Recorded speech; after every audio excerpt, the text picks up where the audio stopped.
Kia ora, this is set 4181 Isla de Muerta from the LEGO Pirates of the Caribbean line. The line released in 2011 to tie into the release of the On Stranger Tides movie, and one final set would then release in 2017 as well to tie into the release of the Dead Men Tell No Tales movie. The set released at 50 NZD back in the day. It might have been a store exclusive or something around here, I'm not too sure. It is now valued at around 200 NZD sealed.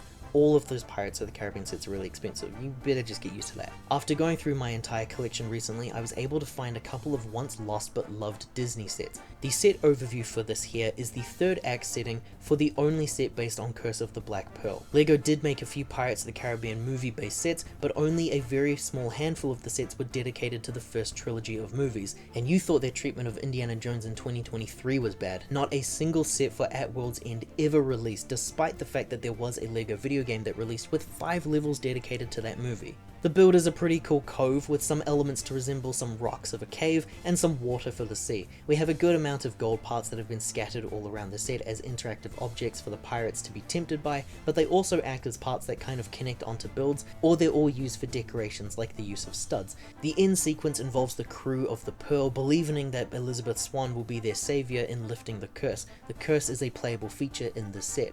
That split section there features just enough room for the boat to be able to fit through actually, which makes displaying the set very nice and easy. There is a mast built into the set that's attached through these Technic pegs. You can press on the rod to flip the mast down, blocking the entrance way for the boat. That type of gimmick is really reminiscent for the theme park's effects, so I love it for that purpose. But the best feature of the set comes with the rotating platform in which Barbossa can turn into his cursed look. I really love the play features that involve transforming a minifigure into a different minifigure, and this is one of my favorites as a kid. The set does include some extra items here like the boat that you saw. It's a standard boat piece and likely what bumped up the price, or at least that would be the case if this set released today. Infamously, these boats do not float, but I'm sure we've all tried it anyway. The last segment here is a pretty cool treasure chest that was included, which because of how it's built means that you can actually have a nice looking pose of a half open vault. It's a little bit dynamic there. The cursed Aztec gold coin was not included as its own special mold, but I assume it's meant to be just any one of these coins that were included. There's some nice other gold inclusions here, like the gold bars and the Power Miners crystal in gold as well. Here is Jack Sparrow, who appeared in plenty of sets over the theme, and a figure that I would like to showcase over more videos in the future. Jack had a decent variety of minifigures released, but a few of them were just re-releases of the exact same one. There's quite a few similarities between most of the Jack figures. This figure here is the exact same as most of those ones released in other sets, but he does feature an exclusive faceprint that was never repurposed after this set.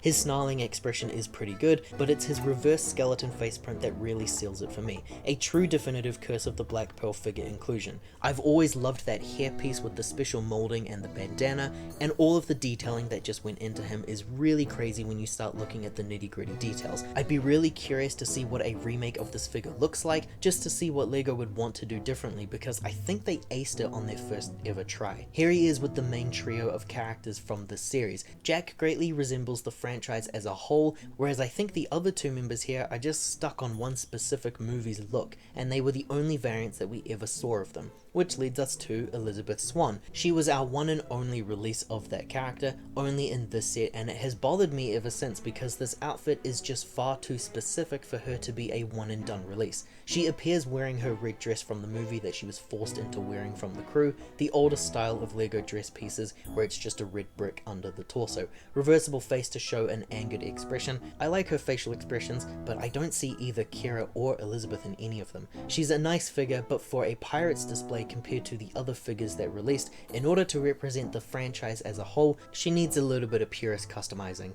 This is Captain Barbossa, who received more LEGO releases than Elizabeth Swan, Davy Jones, and Will Turner. Do with that as you will. He comes fully kitted out in pirate-like attire with his musketeer hat, which actually only released on him and the musketeer figure from the CMF series. He has an apple as an accessory, but the coolest inclusion in the line was his satchel piece, now modified to have an opening for swords. LEGO very rarely ever include accessories to help store weapons on minifigures. Part of the fact in my eyes is because the minifigure is just way too small to have these kinds of inclusions like a holster, so when they can make it work, I really love it, and the line released plenty of sets that included this special part for those minifigures. No double-sided face and no Jack the Monkey edition either. Here is Captain Barbossa in his cursed state. The movies all feature exciting supernatural elements for the characters, and the first movie gives us the skeleton crew.